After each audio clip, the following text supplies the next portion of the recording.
What is content that people want to see? As consumers, we know an ad when we see an ad and we naturally just scroll past it. So like what kind of content is doing really well on the platform organically? And so trying to take those learnings and producing ads that people want to see and they want to engage with, they laugh, well, it's still being informative and educational. So I think we try to strike that balance between kind of those different elements, but it really comes down to like creating content that people want to see and they want to engage with. Because if people watch your content longer, people engage with your content, and if that content converts, the algorithm is going to keep serving that content at a cheaper CPM, at a cheaper, cost per click, and then, further down the funnel at a cheaper cost per acquisition as well.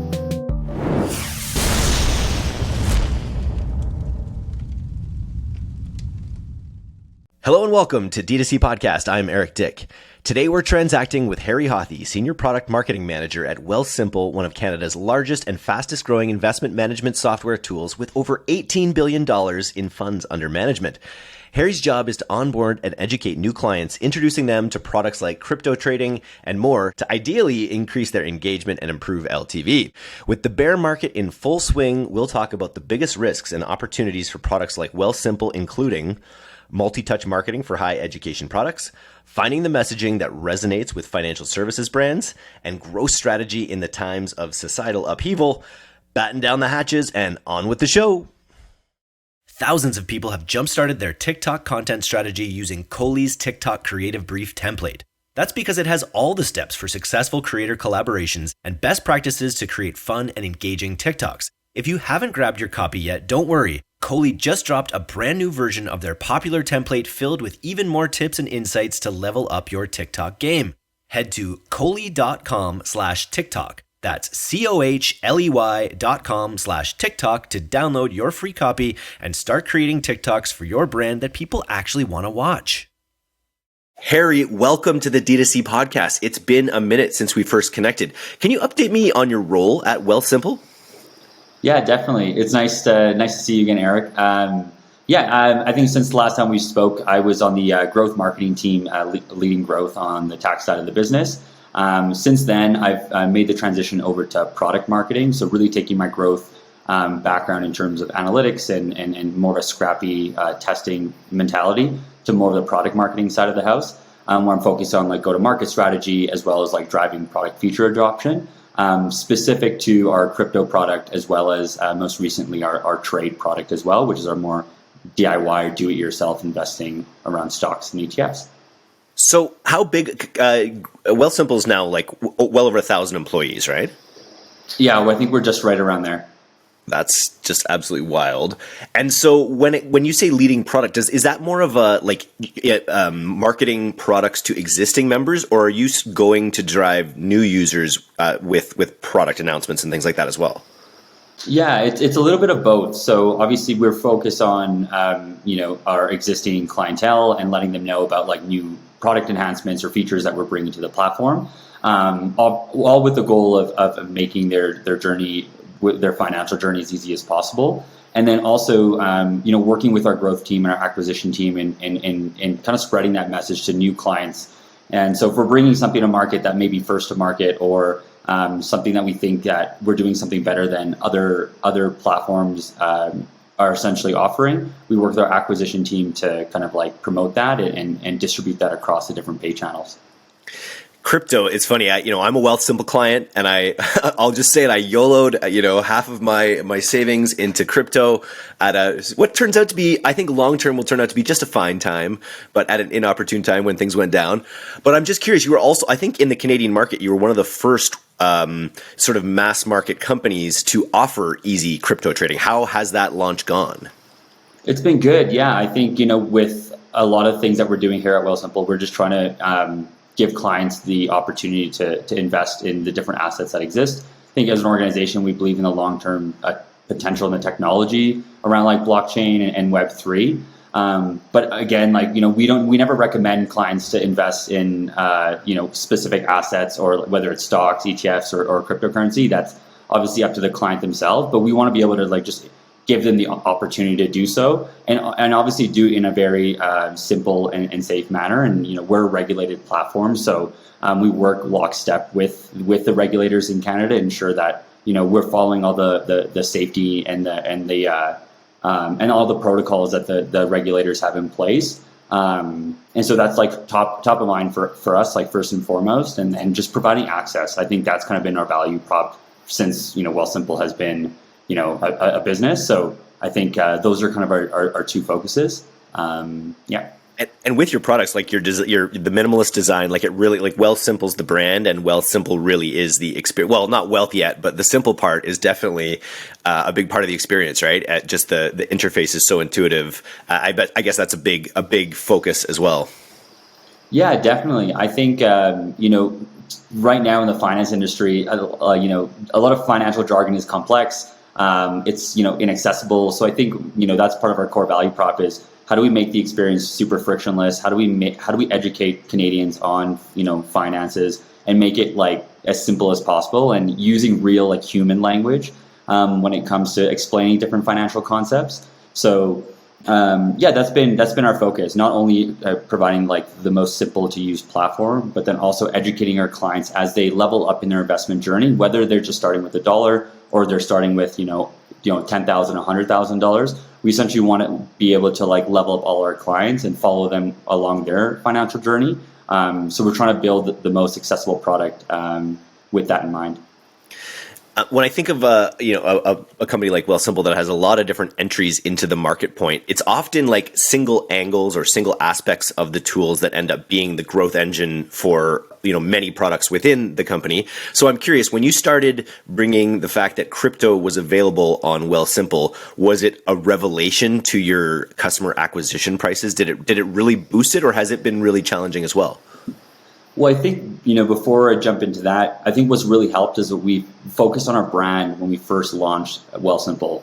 And I think that has really helped us pay dividends even within the paid acquisition space. So, we really focused on trust and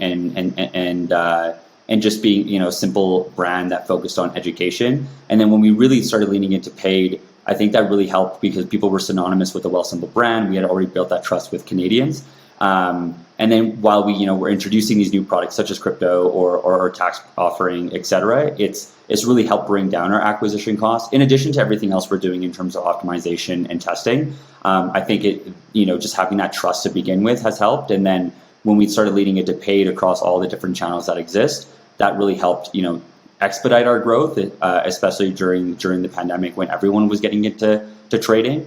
And then we've kind of just seen that as a tailwind, and just all that paid that we've done, and then all the other channels that we look into in terms of life cycle, in terms of referrals, et cetera. It's kind of like a flywheel that we really focus on, because at the end of the day, we do want to acquire new clients, but we also want to keep and retain existing ones as well. Can you describe the flywheel a little bit? Like what goes into your marketing mix? Like what are the most successful aspects of your marketing mix?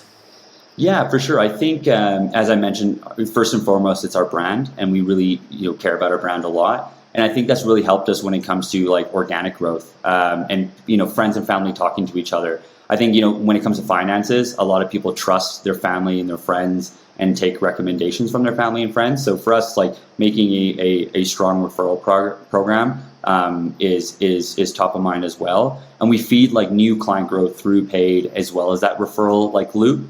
And then, when we have clients signing up, we also have like a very strong lifecycle team that works on getting clients to onboard, to sign up, to fund their account. And then, in addition to that, we obviously, focus on SEO, and like education and content is really important to us. So we really want to take complex financial terms or features or different ways that people can invest their money and really simplify it. And we really lean in on our like search engine optimization team to build the most effective content from capturing search interest, but then also like leaning into education and actually providing content that people understand. So it's kind of like we're kind of full steam ahead across all channels, whether it's like earned, whether it's owned, or whether it's paid. I'm thinking about CAC, customer acquisition cost. When you've got a product that 90% retains people through their retirement and beyond, in theory, how do you think about customer lifetime value, and how does that play into your customer acquisition cost? I bet you've got some crazy dashboards. Of course, yeah. I think for us, like, finance first and foremost is a very complex, space. And it's not as easy as buying a t-shirt, or it's not as easy as buying an e-commerce product where it's like an impulse buy, where you're dealing with people's finances, and we take that very seriously here. And so with that comes like a lot of education and a lot of like explaining around like what a feature is or how we're better than the competition. So naturally, our cost per acquisition is a lot higher than like someone that's selling a t-shirt online. But the way that we look at it is, you're right, like from a lifetime value perspective, and we try to keep our payback periods within within our goals. So, we'll spend money on trying to acquire customers, and we always have a payback period in mind in terms of trying to spend enough to acquire clients, and then we forecast kind of what our average revenue per user will be in terms of that lifetime value, and ensure that we're like keeping within those payback periods. And then, as I was talking about the other channels that are at play with like referrals and brand and organic, and I think that all helps with increasing customer lifetime value. And that goes back to my comment around having this like robust strategy across all channels and this flywheel effect. It really helps with that payback period. But that's kind of how we look at it, if that helps answer that question. I think so. But when it comes to your marketing mix, like what are the I see you on Facebook advertising quite a bit. Are you guys investing heavily in TikTok, Google, all the usual suspects? Yeah, definitely. I think I would say across all the usual suspects, whether it's like Google UAC, Facebook, Google Search, TikTok, Snap, Reddit, even. I think the really cool thing about working at this organization is that we have an appetite to test, and you don't know unless you start testing and you start putting some money into the market and understanding if your clients exist in that specific vertical or that space, and then understanding what your costs or your CACs are in that specific channel. So we've experimented with almost every single like social platform that exists, or every paid channel that exists, and obviously some are more effective than others. But for us, we have an appetite to test at Wealthsimple, which really helps us in terms of bringing down some of those customer acquisition costs and leveraging learnings from effective channels into these new emerging channels as well. Can you describe a test that you've run recently that had a positive result that you're building on? Yeah. So for us, like it almost goes back to like how we look at like everything, and it all works together in terms of earned and paid, et cetera. And so an example could be a lot of content creators talk about us naturally on their platforms. They talk about their investment journey on Wealthsimple. So we naturally have a bank of user generated content that we can leverage within our ads as well, and obviously in partnership with those content creators and getting permission to use their content. But that could be an example for us to like leverage UGC across like some of these social channels, and start testing like different messaging. Is it invest with just $1? Is it commission free trading? Is it low fee trading? So we start testing messaging, and we start testing it across like, is it through testimonials, like written testimonials? Is it through video UGC? Is it through like press quotes? So, we're trying everything. We try everything, and we try to lean in every single value prop as well. So it's constant testing, just to understand like what is resonating with clients, and what might resonate today will be different than what resonates from a year from now. So it's just constant testing and a constant evolution of that as well. I saw one of the more recently launched ads on your platform, launched in October, was with a collaboration with a creator who sings a hilarious song about the power of $1. And I think it's a real kind of testament to your brand that you're able to run like that. That video has some like really outlandishly funny, even like slightly vulgar moments in it, which kind of really resonated with me in that moment. And I think it's a real testament to your brand that you're able to be such a serious financial company that takes people's wealth very seriously, that you're able to still be that funny. And I think it's a real testament to the brand that underlies it. What's your sort of philosophy with creator content in general? Well, I think, I try to think about it in a way that it's like not an ad, and it's like, what is content that people want to see? I think, as consumers, we're starting to, we know an ad when we see an ad, and we naturally just scroll past it. So it's like, what kind of content that is doing really well on the platform organically? And so trying to take those learnings and producing ads that people want to see and they want to engage with, they laugh, it's still being informative and educational. So I think we try to strike that balance between kind of those different elements, but it really comes down to like creating content that people want to see and they want to engage with, because if people watch your content longer, people engage with your content, and if that content converts, the algorithm is going to keep serving that content at a cheaper CPM, at a cheaper, cost per click, and then, further down the funnel at a cheaper cost per acquisition as well. I'm just curious, in your position of the company, what does your team look like? Yeah, so the way that our marketing team is split is in, I guess, in different channels or different verticals. So I mentioned that, I work on the product marketing team. So we're kind of the conduit between our product teams and our marketing teams. So, we're kind of that bridge in between. And then we have like a growth team that's focused on client acquisition. It's focused on registrant to client conversion, and just really thinking about like how to optimize that funnel. And then that's also like our lifecycle team falls within the growth team as well. How do we onboard clients and how do we get them to become, Wealthsimple clients as well? And then, we kind of have supporting teams around that too. We have an amazing creative team that produces beautiful assets and really thinks about the client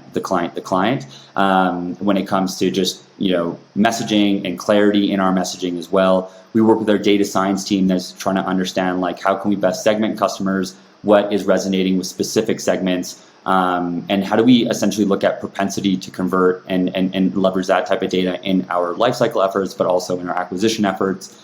I'm trying to think if I'm missing any other team. I would say those are kind of, yeah. I was just sorry to interrupt. How do you measure propensity to convert? Is that something you're doing with AI pre-click, using, external tools? I'm just like, can you describe that process a little bit? Yeah, so I think like obviously we look at our existing base and we try to understand like, based on previous behavior, like what causes clients to convert, based on how they're interacting with our product. Do they have multiple products with us? Or do they exhibit certain behaviors? And then I think with a lot of these like tools that, on these social ads or search ads, et cetera, we have the opportunity to, leverage lookalike targeting to essentially understand like who's behaving very similar to these clients. So I would say that's kind of the way that we're looking at it. I guess, more so from an existing client base in terms of getting our clients to like, sign up across all of our financial tools. As long as it makes sense for their financial journey, and then leveraging a lot of what the kind of like these paid tools already have built in terms of their algorithm is already very sophisticated. So leveraging lookalike targeting, et cetera, amongst like the segment that we're trying to go after. Did you know that 71% of US consumers plan to shop online during the holiday months, or that 62% of them want to be reminded about your offers via email? To discover how shoppers plan to spend this holiday season, download Wunderkind's 2022 Consumer Insights Report. It's full of vital data surrounding preferred shopping locations, communication channels, purchase influences, and more. Visit wunderkind.co/DTC to download the Consumer Insights Report now and find out how to reach your customers. That's Wunder, WUNDER, kind.co/DTC to download today. So, with the performance agency I'm partnered with Pilot House, they're all about UGC content, all about influencer creator content all the time. They also they're also seeing massive success through whitelisting and dark posting when it comes to actually running through people's handles. Is that something that Wealthsimple is able to do, or is that one of those boundaries that you would have as a big financial institution that you would always want to come from your handle? I think the way that we approach whitelisting is, we've experimented with it for sure. But I think like what it really comes down to is like clients do trust our brand. And so we do find that we are more effective by just like promoting through Wealthsimple. That doesn't mean we don't work with content creators or leverage user generated content. We actually kickstarted we call it a new like a brand ambassador program where we have like, everyday people that are really doing really cool things in their life, like speak about their financial journey. And we leverage that obviously within our own content, but we don't really want to influence how other people are perceiving our brand or how they're going through their financial journey. We want them to speak from their heart and from the truth. And we want to enable them to do that with obviously the most like frictionless, like simple tool possible. And also like providing them education and the right tools so they can educate their kind of their audience as well. So long story short, we've experimented with whitelisting, but and it's been effective in some cases, but we really lean on our own brand because we've put so much effort into ensuring that we are a trusted brand. Makes perfect sense. I don't know if this is too nitty gritty. You can let me know. But we actually had a question from one of the lead generators on the Pilot House team when I told him that I was having you on the podcast. And when you look at basically when someone signs up, how many touch points are you sort of generally working towards in that sort of conversion funnel? That's a good question. I think obviously it's very unique to the individual. And I think obviously being in the finance vertical, it's many touch points. I don't have a specific number to share, unfortunately, Eric, but I think if I really think about my own financial journey, I'm obviously going to look at review sites and understand what's the best tool that exists out there. And what are the pros and cons of going with a Wealthsimple versus a competitor. But then also looking at a bunch of paid touch points too. So I think as we're both in the space, we understand that clients just don't convert in a linear path. They talk to their family and friends. They're across multiple social platforms. So we're serving them across multiple social platforms, and they're doing their own research, and they're searching for the best trading platform in Canada on Google. We're obviously showcasing our search ads, but they're obviously looking at review sites as well. So it's a complex journey, especially when it comes to the financial space. But so I would say many touch points, but unfortunately don't have a number to share.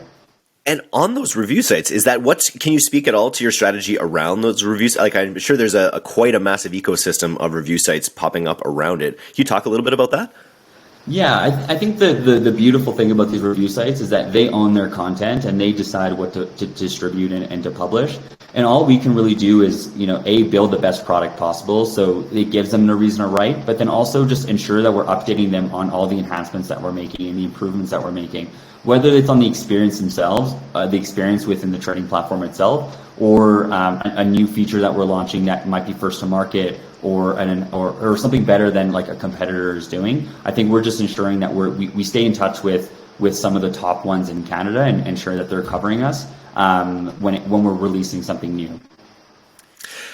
One of the angles I see all the time, and I think this is more specifically for ETFs, but again, it's just sort of online trading platforms. But I see all these ads in Canada about, essentially that boil down to friends don't let friends buy mutual funds because, I've heard people say they're an idiot tax. There's way too many service fees. You're essentially getting a human to make stock picks, and the average human doesn't, unless they're Warren Buffett, doesn't make great stock picks based on your portfolio settings. Is that an angle that I haven't actually seen that angle from Wealthsimple? Is that an angle that you guys have experimented with? Unfortunately, not, and it's only because we don't ever recommend clients what to invest in. We're not able to provide financial advice. We're able to provide them the tools in order for them to make their own decisions, and we're also just lean on education in terms of we have an extensive personal finance 101 section on our website that explains mutual funds and ETFs and the best the most cost effective ETFs or the most cost effective mutual funds to invest in. But yeah, we never say invest in crypto or invest in this mutual fund because it's just we're not able to provide financial advice. I think it's more the platform, because there'd be nothing. These banks, these other platforms, I won't mention their brands. I can't even think of them right now. They're having those conversations. Oh, you still have your money with Dad's guys, that whole thing. You should be moving them into a place where you have more control. And I guess that leads into my next question. What's the biggest challenge with which audience demographic is the bigged challenge adapting to a platform like Wealthsimple? Yeah, I think it's probably clients that have had the longest relationship with their financial advisor or with their bank. And then I would also add probably clients that maybe might not be as tech savvy as the younger generations, like the Gen Zs and the millennials. So I would say those have been probably the most difficult. But those are the clients that probably have the most to benefit in terms of going to a lower cost platform and essentially managing their own finances. But I would say kind of that, people that have had those long-standing relationships. I think even if you think about our own examples, I still bank with the same bank because my parents set me up with a bank account. And it's things like that where I think it's hard to remove. But I think when clients do experience Wealthsimple for the first time, they realize how easy and simple it is. So it's just about getting them in the door and then getting them to like feel and touch the product for them to start believing. Yeah, and they're probably the highest value clients as well. Older people tend to have more on the investment side of things. So basically, yeah, that's the strategy. Just get them in, get them to realize how simple, straightforward it is. Is there anything else that you'd want to get out that you think would be valuable for the audience to hear? No, I think we kind of covered most of it. I think we talked about like our mission in terms of just providing, the financial tools for Canadians, and just the way that we're approaching kind of our marketing strategy is very holistic. And obviously there's a focus across paid, but then also kind of this like flywheel around referrals, life cycle, and organic growth through education. So yeah, I would say, not much more to add based on what we've discussed. Yeah. Okay, so Harry, since we last spoke in 2021, I would say we've entered what could be called a bear market. Maybe it could be called a potential black swan market. But I'm just wondering, what is it like trying to grow a product that's about growing people's wealth during such down times? Yeah, obviously it's like quite a difficult task. I think we were kind of chatting about this earlier that, it's I don't think a lot of people's portfolios are doing too well right now, but I think our focus kind of in this bear market is just education, and just like letting our clients know that, just stick to the fundamentals, stick to your investment strategy around diversification in terms of dollar cost averaging, and all those kind of like financial principles that have like held tried and true no matter what bear market we've gone through over the last like 20, 25 years, 30 years. Because everything does tend to eventually bounce back over the long term, and to have that long-term vision and that long-term goal. So for us, it's just more about educating our clients, as I mentioned, and whether that's through like emailing our clients and letting them know about our investment philosophy. We really lean into like our Wealthsimple magazine, as well as our personal finance, one-on-one content to distribute content to our clients to essentially walk through historically what's happened in bear markets, but then also to remind them of like the investment principles. And I'm not sure if you've seen this, but on Wealthsimple, we also have like an investing masterclass where we kind of walk through clients through like, I think it's like 8 to 10 chapters of like, investment philosophy and like kind of how to, not how to invest your money, but like kind of like how to develop an investment mindset and an investment strategy. So for us, it's education first and foremost, and it'll always be education.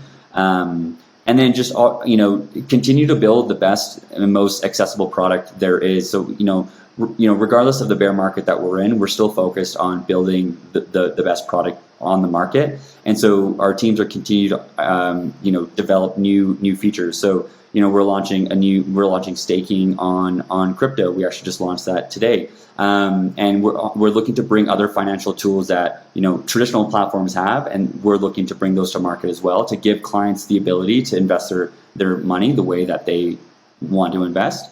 So that's kind of been kind of our focus, education as well as continue to build the best product possible. And you can't speak to this too much, but there will be a huge amount of stocks are on sale now as well, right? When it comes to looking at these companies that have had that have come down, 20, 30, 40, 50%, there's a lot of them that are on sale right now. It's hard to know which ones exactly, which ones will stay down, which ones will go up, and I guess that's why financial advice is so tricky. But I think for people that have funds now, like being able to invest will be, could really pay massive dividends down the line.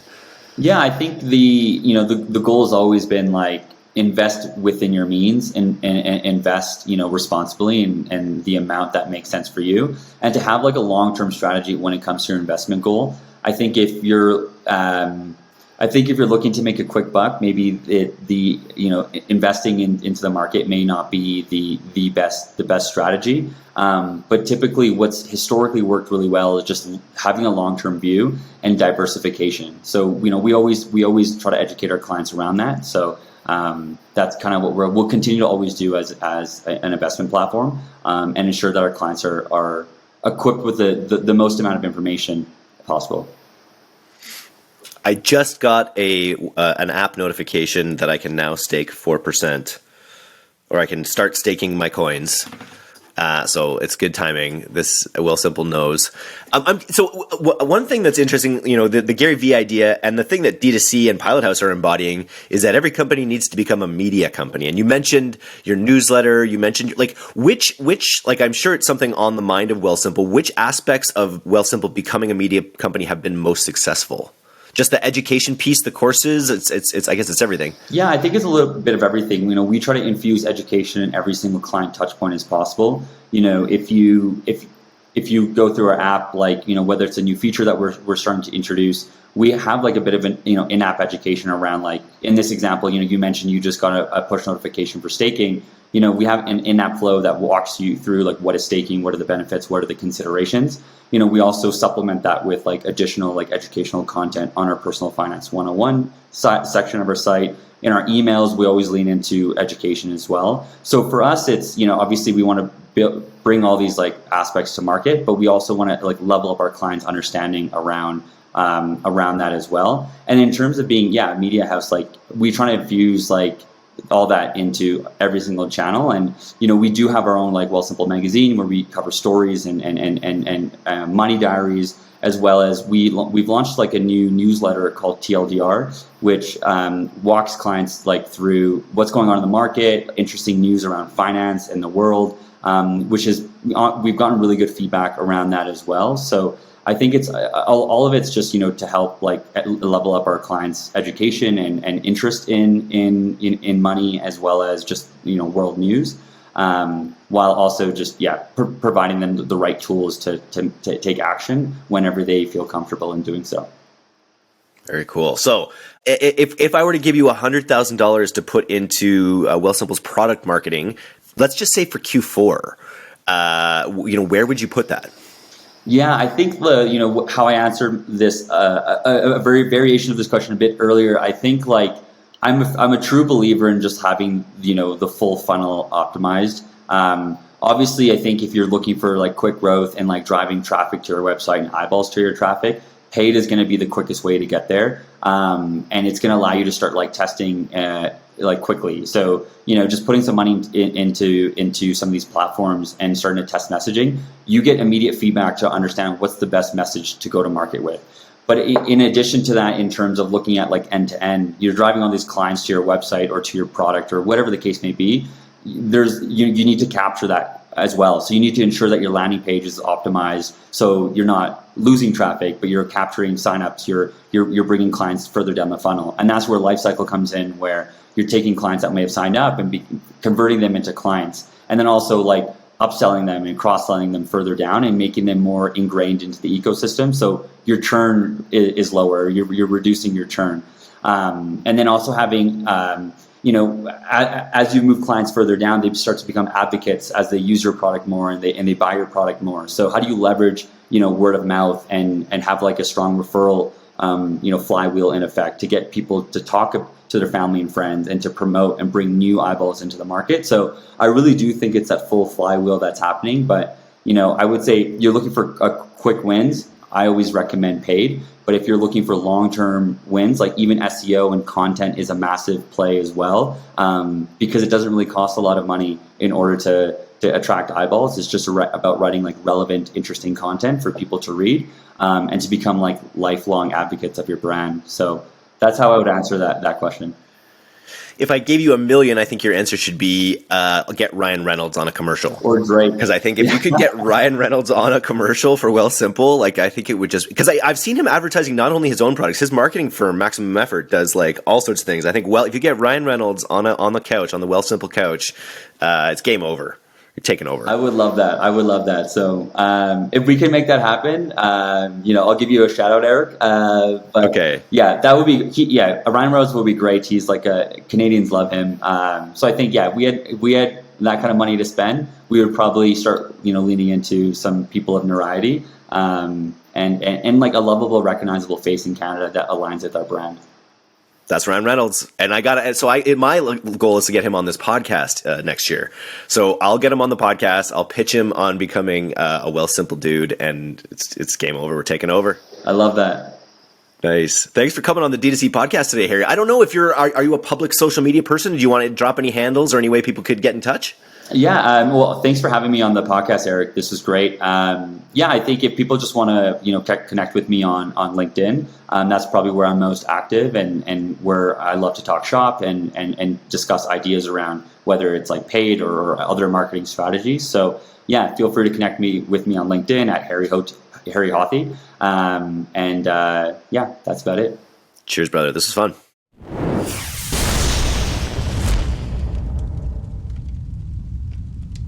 Thanks so much for listening to today's episode. If you're not a subscriber to our newsletter, you can do that right now at directtoconsumer, all one word, .co. I'm Eric Dyck, and this has been the D2C Podcast. We'll see you next time.